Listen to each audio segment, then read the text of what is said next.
Hi, I'm Tracy Beal. I'm the Executive Director of School Connect. And School Connect is a nonprofit where we help schools build a village of support around them, whether that's businesses, faith communities, nonprofits, government. We're trying to get everybody in the community to one table around a school. We're trying to build strategic partnerships that are win-win.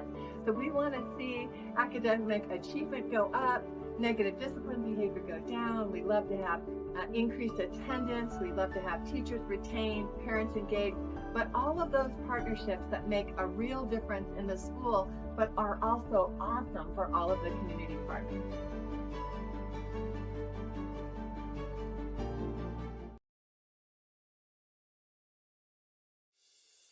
Hi, I'm Tracy Beal. I am the Executive Director of School Connect. And my name's Dan Steffen, and I have the honor of being the pastor of the Senior Church. We're so happy to be here to talk to you about a new program called The Connected Parent. As a parent myself with 3 great kids, Josh, Luke, and Abigail, I found that our school had a lot of passion for students being connected. We talk a lot about Ohana at Cactus High School in Glendale, Arizona, which means family. And so it felt like the students were family, but parents were really disconnected. They didn't have a lot of relationships. And the biggest thing for our parents is to remind them that they're not alone. Because as parents, we so often feel like we're the only one going through this. We're the only one facing this. No one else is messing their kids up as much as I'm messing my kids up. So it was just a passion of mine for parents to be able to gather together in a safe place, to be real about life and to grow together. And then I saw how well it was working at Cactus High School, and I said, you know what? This needs to go out to more public schools. I want more parents to be connected and to discover the joy of knowing they're not alone. And so we started this platform called The Connected Parent. It means that we will be able to provide great resources so that parents can gather, ask questions that are really meaningful to them, and then have really good discussion. We also are creating an online platform through live events. So now we can have specialists talk live on Facebook or YouTube, and that way we can have an online presence where we can reach hundreds, if not thousands, of parents who might be looking for these kinds of resources. We want to make it really simple for you, a one-stop place to go to get more information, to find out more. You can reach us to ask to be involved and to get training and all of our resources at info@schoolconnectaz.org. info@schoolconnectaz.org. Tracy, that's a great one-stop place to go for information. We hope that you reach out and you want to start a connected parent group at your public school. Here's the bottom line. A connected parent is a parent who's in a community where they can be vulnerable and grow at the same time. I hope you take the adventure. It's been great in my life, been great for my family, and I hope you join in as well, all across our country.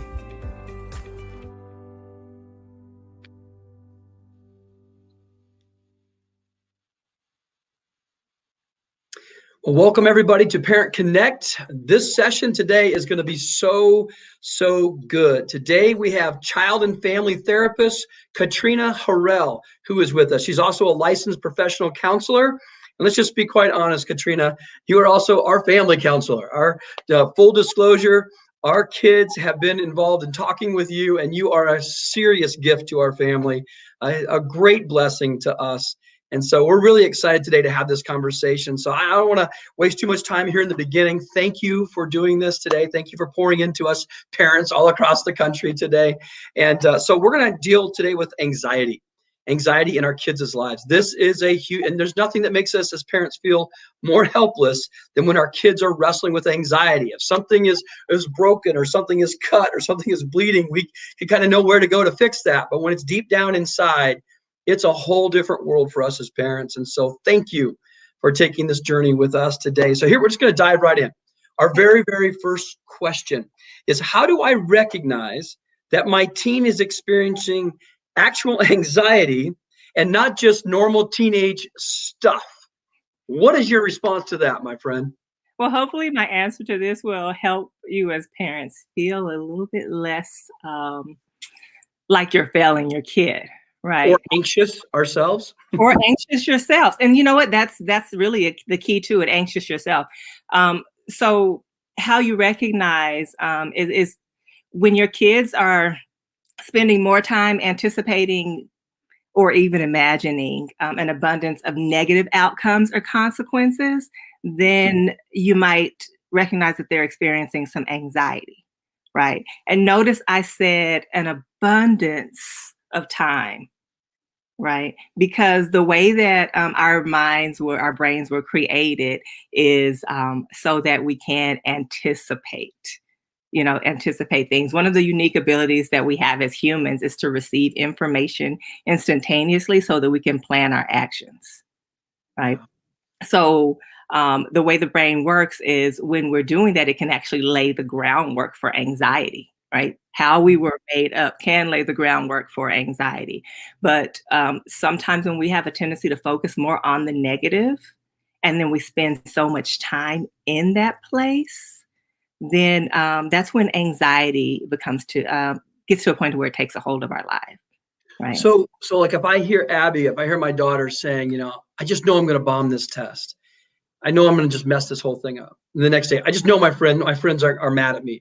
Or I just know this guy doesn't like me anymore. Or I just know this teacher doesn't like me. If it's just this constant negative outcomes, I'm getting ready to head to my day at school, and she's just listing 5 or 6 things as I'm talking to her that are just, she knows are going to be bad. Is that what you're talking about?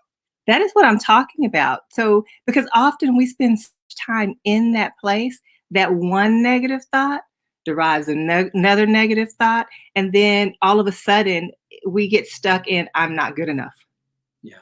Right. So we spend time there. And once we get there, I know you're familiar with my calming jar.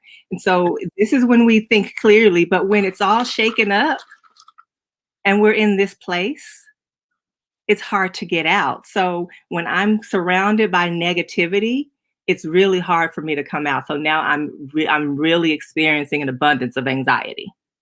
Yeah. So if I go into Abby's bedroom, my daughter's bedroom, she's a junior in high school right now. If I go in and she's got one of those. So if she shakes that up and the glitter's flying around inside the water and she's sitting there looking, and I go, you're probably dealing with a little more anxiety than normal today, sister. Yes. Or she's using it as a coping skill, right? Because I create these as an identifier. Like when you get to this place, take some time, breathe, and allow your mind to settle with the glitter, because the glitter is a symbol of all those negative thoughts that I can't control, and I'm recognizing that it's out of control right now, and I'm just trying to calm that down. It's interesting because you gave me one of those as well. So you take the water bottle, you fill it with water, you put the glitter in there, when you shake it up, and then you just set it on your desk and you just let it all kind of, and just, there's something about just watching all that glitter settle to the bottom. It is calming. I have to admit, it is calming. Some days I need to do it 3 or 4 different times. Yes. It's like what you do naturally, right? You take a deep breath. But here you have an opportunity to just let your mind settle. All those thoughts, you're watching them settle to the bottom. Now, it doesn't mean that they go away. I tell people all the time, it doesn't mean that they go away. I have another one here because it's more there. It settles, like the problems that we're still going to have the test tomorrow. I'm not allowing it to control me, right? It's still there. Some of the problems are still going to be there. It's just how we allow them to take control, and we can't get out. And so we spend, like I said, an abundance of time in this negative space. Yeah. Anything else that we can look to with our kids to see if it's just not normal teenage stuff, but actually really deep anxiety? Other than that was a great point, the abundance of negative outcomes. Anything else, Katrina, you can share with us about that? So isolation, when you notice that they're withdrawing from things that they are used to doing, they're spending time in their rooms more than usual. They don't want to talk to you when you start to see a change in behaviors, then that's a concern. So, Okay. and the change that you're looking for are changes that are symptoms that my child is withdrawing and going into themselves. Yeah. Yeah, that's really, really good. Do you think social media plays a role in that, or is that more normal? Social media plays a role in it. I don't know if you recall me playing the song "Parents Just Don't Understand." Yes. Right. And so in Will Smith's video, he goes to school and kids are teasing him about what he's wearing, the clothes that his mom chose. And with social media, they have more access to not just the kids that we're in school with, but it's kids all over the world, whoever's following us, our likes. It definitely plays a huge part in how I see myself, what I'm feeling. Yeah, that's really good. So we're going to take a moment. Parent Connect, we always stop a couple of times throughout our sessions and just give us as parents a moment to kind of reflect. Here's our reflection question as parents. We just want to take a moment and think about, are the emotions that my teen is currently experiencing normal, or are they a sign of deeper anxiety? I know for me with my daughter Abigail, she has a normal fear about grades. I mean, she just is consumed with getting straight A's. I don't understand this. It is definitely not from my side of the family. All right. And my parents would have passed out if I would have had the grades they would have been like, oh my goodness, I can't believe this. But she is so consumed. But I kind of know that's a bit normal for her. But when we were on vacation last year, the height of COVID-19 in the summer, when things were getting a little crazy, we went to Colorado.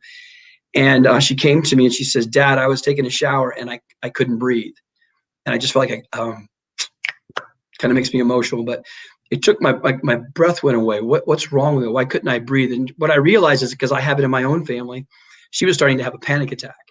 And so I was like, okay, this isn't normal anxiety. This isn't normal stress. This is a whole nother level. And so I think it's time right now as parents, let's just take a moment, let's reflect on that and ask ourselves, is what my kids are going through now, is it normal, or is there an abundant conversation about negative outcomes? Are they having panic attacks? Let's just think about that for a moment and we'll be right back.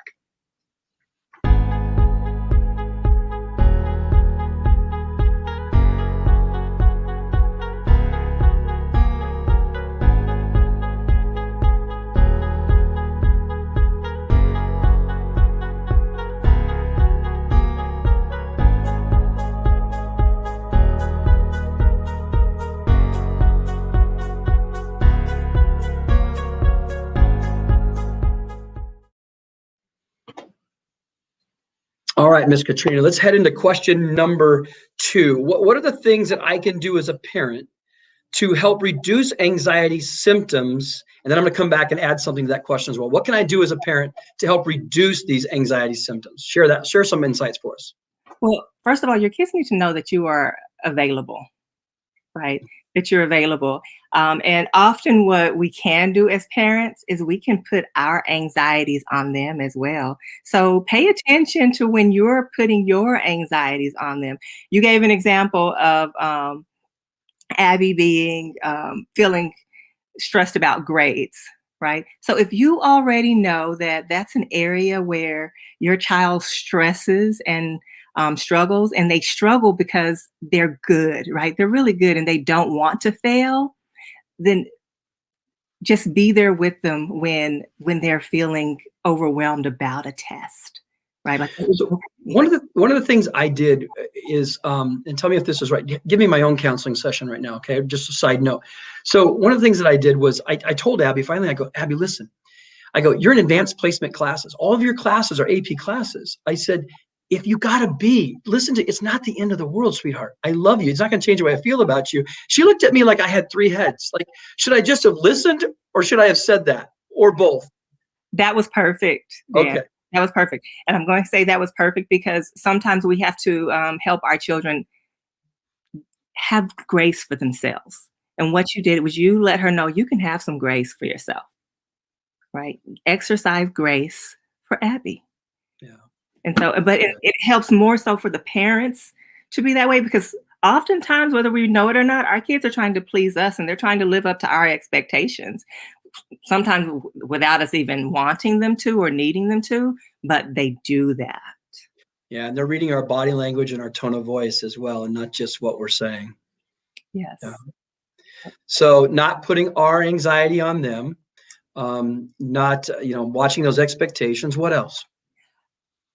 I would say ask them what is it that they need, right? So you mentioned grades. What if your child is dealing with not fitting in, right? Why do you feel like you're not fitting in? What is it that you're struggling with? Ask them questions. How can I help you feel like you're okay? Right? Help your kids be the best versions of themselves that they desire to be. Like when they come into my office, I can help them learn to love who they are, right in that place. But you can actually help them become the best versions of themselves. That is really good. And have you found in your therapy sessions with, especially with teenagers, Do they respond well to that question? Yes. Like, yeah. Yeah, they do. I have a mirror, so sometimes I have them stand in front of the mirror. But one of the questions that I ask them. But here's the thing: I'm gonna full self disclosure. I ask my own child that question, Yeah. right? And the way that, and I'm just gonna give you an example of what that looks like. What it looked like in my home was what's the appearance that you want to give, right? Mhm. So when they describe their appearance, I went on Pinterest and I'm like, okay, looking up different styles. What about this? What about this? And of course, as parents, we're going to be very picky about how we want them to dress and things like that. We create our own anxiety. This is bad. This is bad. What are people going to think? Pastor Dan, what are people going to think about me if my kid dyes her hair Exactly. red? Right? I just wrap her in a tarp, poke some holes for the eyeballs and the mouth. Yes. No. No. So it's ask them how can you help them be the best versions of themselves? And then let's go shopping. If you want to go shopping. And if you can't afford to do it, you can go to the Goodwill and find some nice outfits to kind of help them build and become that best version of themselves. That's great. Here's a nuance to this question that's a little more intense. Okay. And I think there'll be some parents that'll be very interested in this. And that is, when is medication okay to manage anxiety? I think a lot of parents are wrestling with that right now. So first of all, I would always say start with therapy. One of my supervisors was a psychiatrist, and he let me know when dealing with clients, our behaviors, medication is not going to change our behaviors, right? So if you are looking to change the behaviors with medication, it might calm the sympathetic nervous system down. But when we're dealing with anxiety as well, if the anxiety is cortex based, it has to do with us overthinking. That's not going to change. So we definitely want to help them think more positive again, help them build up that image of who they are. Because once it gets too overwhelming and you can't control it, you want to just slow it down. But at the same time, you need to continue to walk alongside them so that they feel more positive about who they are. Does that make sense? Yeah.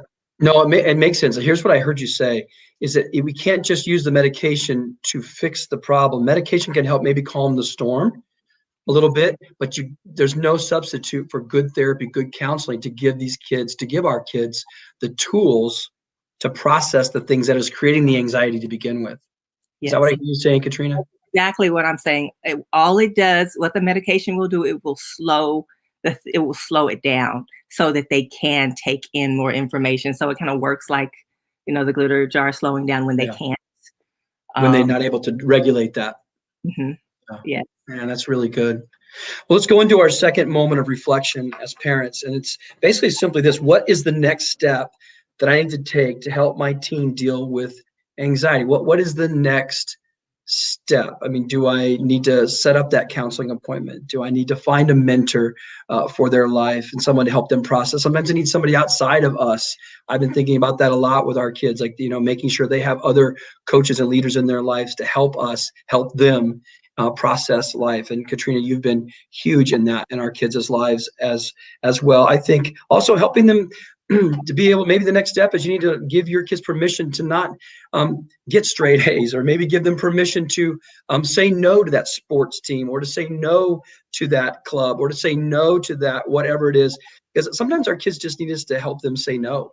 Or maybe they need you to help them say yes to being connected with other kids, especially during the season we find ourselves in right now with a lot of social distancing, which is actually turning into isolation for our kids. Help them saying yes to maybe going and to be a part of that church group, or to be a part of that small group, or to be a part of that school group or club.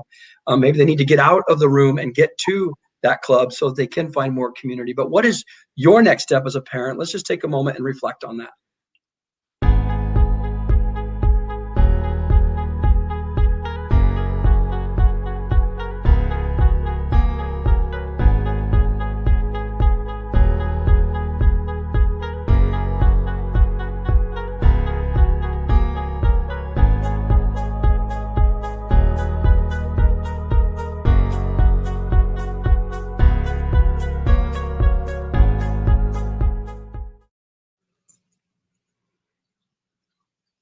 All right, Katrina, our third and final question, and it's simply just kind of circling back and asking this, what other actions can I take to help my teen with their anxiety? And how do then I'm actually going to wait on that second part. There's a second part to this question, but what are some other things that we can do? What other actions can I take? So once you take an opportunity to get to know your kids, get involved with them, open yourself up to maybe learning to play one of the games that they're playing, right? Connect with them on a deeper level that um, involves more than you giving them instruction and telling them what we're going to do. Ask them, what can we do, or what would you like to do? And also, I think at this age, if we're dealing with high schoolers, give them freedom to not be around you as well and connect more with their friends. Yeah. And that's probably the hardest part, letting them go, right? Releasing them. I don't know anything about that. Yeah, you know what? I can say I struggled with it, but it's necessary. It is necessary to, and I say slowly, right? Allow them to participate in creating some of the rules. That's good. That's hard. Really hard. Especially when as parents we go, we know what the boundary should be. We know what the rules should be. But you know what? If you've set healthy boundaries for your kids throughout their lives, what I can tell you is that when you start to ask them questions like, well, what do you think the consequences should be if you violate this rule? Chances are their consequences are going to be much more harsh than what you would have done or what you were thinking. So if you allow them to participate in that, that's going to open up a whole new ballgame. It actually allows you to hold them accountable to the actions that they choose. Are there any other things that when you're sitting with teens and talking them through their anxieties, or any other coping skills or tools that you give them that maybe you could share with us as parents that would help us? Yes. So some of the anxiety that our kids may deal with may not change unless they actually go out and experience it. So, say for instance, social anxiety. If I if I don't if I'm afraid to go around people and you will allow me to do that, guess what? My anxiety, nothing's going to change. So it doesn't change without the experience, right? Because the amygdala is basically telling me that people are a danger. And so I'm responding, my body is actually physically releasing chemicals that tells me I'm in danger, right? Yeah, and that's good. the way it's designed to be. We're supposed to be able to recognize, like if a car is coming, the way that the brain is created, you will move out of the way that quick. And so sometimes when we're experiencing amygdala-based anxiety, then we stay stuck. So sometimes you take your kid to the mall and have them pay for their clothes. Have them ask questions about what they want. Kind of give them some experience. If I'm afraid of a rat or I have a negative experience, say, with a rat, then I'm always going to scream and I'm going to jump. Yeah. You mentioned the amygdala a couple of times. I've heard in trauma therapy that our team at our church has been trained in. They take the hand, and this represents the brain, and they say the amygdala is your thumb. And so this is our brain. The amygdala is the thumb. The thumb wraps into the palm of your hand. That's right. And then these four fingers become the cortex of your brain. And so the brain wraps around the amygdala, the cortex, and governs your emotions. And your amygdala is where all your emotions are at. Is that correct? Absolutely. And so if I got this correct, you help me out. I'm gonna practice my dime store therapist for just a second. So when when I get triggered, boom, I'm here. Now I'm running my whole life on my emotions. And what I hear you saying is that we have to find ways to help our kids reason through those emotions by experiencing some of those things they're afraid of. And let me give you an example, because that was so good, Katrina. My daughter has some social anxiety at times, which is so funny. Being a Stefan, we're like also outgoing, but she got that maybe that 2% of our DNA that's more introverted. And so she's surrounded by really outgoing brothers. So I would notice at restaurants, she wouldn't order. She'd always say, "Dad, can you order that for me?" And so what I had to start doing is saying, "Oh no, sweetheart, you can do that." And helping her do that, going up to the register and paying for things, that is so good. Because if our kids are dealing with those anxieties, you're not going to overcome. I used to have anxieties of public speaking, horrible anxieties. And so for me, the only way that I could overcome that was to face those fears.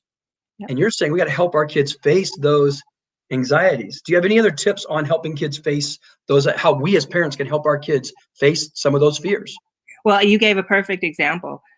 So it's more like exposure therapy, because they are not going to. The only, I think, fix for that is to have a positive example or a positive experience with it, right? So if you're there and she's ordering her food, having her order her food, but having her do it more frequently, and then it becomes easier, Yeah. right? Because again, like I stated earlier, the amygdala is wired to protect us from danger. And so when we have maybe a bad experience, so maybe there was a bad experience with a childhood friend, and now all of a sudden I'm no longer friends with them. There's something that created anxiety. So I draw myself in, and I created in my mind, I'm not good enough, I'm not worthy enough. So I will go in, and some of these anxieties will build. Right? The amygdala, the way it works, and the way you described it, it actually controls and releases hormones that activate physical symptoms of anxiety. Yeah. So that heavy heart, or that pounding in your heart that you feel, the heavy breathing, maybe whatever the feeling it's different for everyone, whatever that feeling is. Um, Helping them to recognize that just because they're feeling that feeling doesn't always mean that they're in a dangerous situation. No, that's good. Right. Yeah. Okay, I'm gonna throw you a curveball. This just came into my mind, and I'm gonna throw you a curveball. You ready for this? Go ahead. So rejection is one of the greatest triggers for anxiety. I know in my own life as a pastor, I get to face that all the time. But if you're in any kind of a leadership position as an adult, but kids face this constantly on social media. Did I get enough likes? They have all these things that determine what they in their mind believe is rejection. What kind of tools do you give the students that come to see you to overcome those rejection anxieties? How do you walk them through that? So this is where it's important for you to help your children build value in themselves. Okay. So because if first of all, if I'm looking at things that I don't like about myself and I'm spending time in that place, I'm waking up in the morning, I'm looking in the mirror, oh, I'm so ugly, or, oh, I'm not good enough. When I spend time in that place, I can actually project that other people feel that same way to me. So I can experience rejection even when there is none. Yeah. So I can walk inside my classroom and feel like everybody's eyes are on me, and they're thinking that I'm ugly, or they're thinking that there's something wrong with me because I'm struggling with something that's going on with me. So it's important again to help your kids love themselves, appreciate who they see in the mirror. Affirmations is a huge one, and that's one of the things that I give all of my clients. Affirm, affirm, affirm, affirm, affirm. And I'm telling you, this is a thing that I have taken away in the last few years as I've been a part of Parent Connect, is that my voice as a parent matters more than I think my voice as a parent matters. Yes. And I mean, I've heard that from you. I've heard that from all the counselors that we work with. And it's true. I think as parents, sometimes we feel like, it's like I'm speaking to this huge void. And how am I even getting anything into that void to fill that open spot in my kids' heart that doesn't feel like it's full of love? And we are making a difference. Our voice does matter. And that's the thing. You just gave me a great idea. We have to constantly point out, especially dads, to our daughters, and how beautiful they are. And I'll go out of my way sometimes as a dad and just say, Abby, that looks really good on you. I love your brown eyes. And she gives me the look like, oh, whatever, Dad. Like, you have to say that because you're my dad, or you're so beautiful. You look so good in that. And I have to remind myself to keep doing that no matter what her reaction is, because her reaction doesn't always make me want to keep doing that. It's like, you should appreciate my appreciation more, and that's why I call you and we get more therapy. But that affirmation piece is huge. It is. I don't know if you've seen these videos on YouTube where the father or the mother, they're helping their kids say affirmations, and they're starting from when they're young, right? So when they've gotten a head start on some of us, because, and now YouTube is helping some of us realize, oh, I'm going to start that when I have kids, whatever. But I think teaching that affirmation from the beginning is important. So when someone else tells me that I don't look good or they see something wrong with me, I'm like, I don't know what eyes you're looking at, but when I saw myself in the mirror, I thought I looked pretty good. Yeah. And I think especially with those who, as parents, especially those who have authority in our life, are constantly reminding us that we do look good. It helps to bring down the volume of the world around us that's telling us that maybe we're not enough, you know. Yeah. And again, So I'm going to give you one more nuance to that question, and that is simply this, just one more time. How do I know when to bring my teenager to a professional? When would you say, yeah, you need to make an appointment with a counselor? What would you suggest? What are the signs that we need to do that? listen to them. So if you hear that the only thing that's coming out of your child's mouth is a bunch of negative responses, and so they're spending time in that negative place, that's a key that you probably want to get them into a therapist, right? Because they're negative, and so if I start out negative, it's downhill from there. Yeah. Right. Yeah, that's huge. Okay. Yeah, I think that's and knowing what. So this is going to sound weird. What is the negative normal versus the negative abnormal, right? Do you have any advice on that? What's a negative normal? What's a negative abnormal? Can you give me a scale of 1 to 10? Help me out here, my friend. As a parent, you're going to hear, Dad, you never let me go anywhere. You're always doing that's a negative normal, right? Because they can't see the positive things that you're doing for them. All they see is a negative. But when it's like I have no friends and they have one good friend, right? They need someone to help them build value in that good friend. Yeah. Because I think if I'm looking, this was where rejection comes back into play. If I'm looking at everyone else, all these clicks, this popular person here, and all I have is just this one person, and when that one person's not there, I'm alone. That's a key. So paying attention to that. So listen. Pay attention to that. Mm-hmm. Our last reflection question for our time together is this: who else? This is a good one. Who else do I need to involve in helping my teen with their anxiety? And I know that having Katrina in our lives, both my son Josh and my daughter Abby have both been to see her and to be encouraged by her. I remember just recently, Katrina, Abby was going through some serious anxiety with grades and different things, and it was just it was at another level. I mean, it wasn't the normal negative; it was definitely at another level. And some panic attacks had set in, and shortness of breath, and she had it in the shower twice. That happened to her, and I remember walking by our sliding glass door, and I saw Abby sitting on the patio, and she had her laptop open. And I said to Nicole, "What is Abby doing outside on the laptop?" She says, "Oh, she's hanging out with Katrina today on a Zoom call and talking." And so we're just grateful to have you in our kids' lives, and you're just someone else that can just please help us when they get to that place to help them process that anxiety. So, parents. Who else do you need to involve? Maybe it's not professional counseling. Maybe for you, it's helping find a mentor or go to one of their coaches or go to one of their teachers or their counselor at school and just have a conversation like, would you grab lunch or have lunch with my daughter, with my son? Would you spend a little time, grab a coffee? I would love for you to speak into their life because right now I seem to be hitting a wall. Who else do you need to involve? And maybe it's somebody in a church group or wherever that is. But who else do you need to involve in your child's life? Let's just take a moment and reflect on that.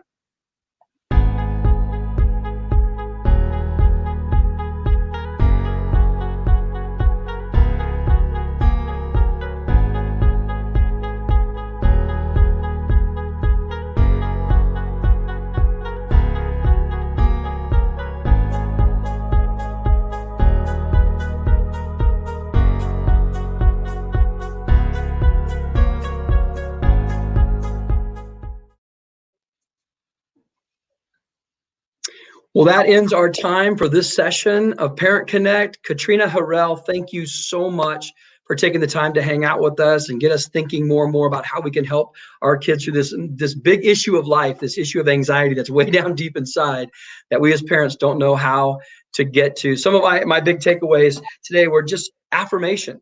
continuing to point out the beautiful, excellent, lovely things about our kids, reminding that they are beautiful, reminding that they're smart enough, reminding that they have what it takes, that they're strong enough, and just complimenting them and realizing our voice as parents matters greatly. I love that you said this. Ask the question, how can I help you reach your goal? How can I help you be what you think in your heart you want to be? And I'd never really thought about that before, because in my mind, I'm going, Dad, I really don't want your help on that. But just the fact that I'm asking is showing value, and that I'm in this with you, and I'm a part of this with you. And then really paying attention. I thought this was huge, to those extra negative outcomes, that they're constantly fixated on everything going bad, everything not happening well. Mom, I know I'm going to bomb this test. I know I'm going to struggle. This guy is going to reject me. I know these friends don't love me anymore. And just really listening for those extra negative moments. Thank you for those takeaways today to help our kids with anxiety. And so if you want more information about Parent Connect, you can go to schoolconnectaz.org and click on the Parent Connect button and find out more, get more help, find more information and more direction on taking care of and loving your kids. Listen, you are not alone. We're in it together, parents. We're here to help each other. Have a great day.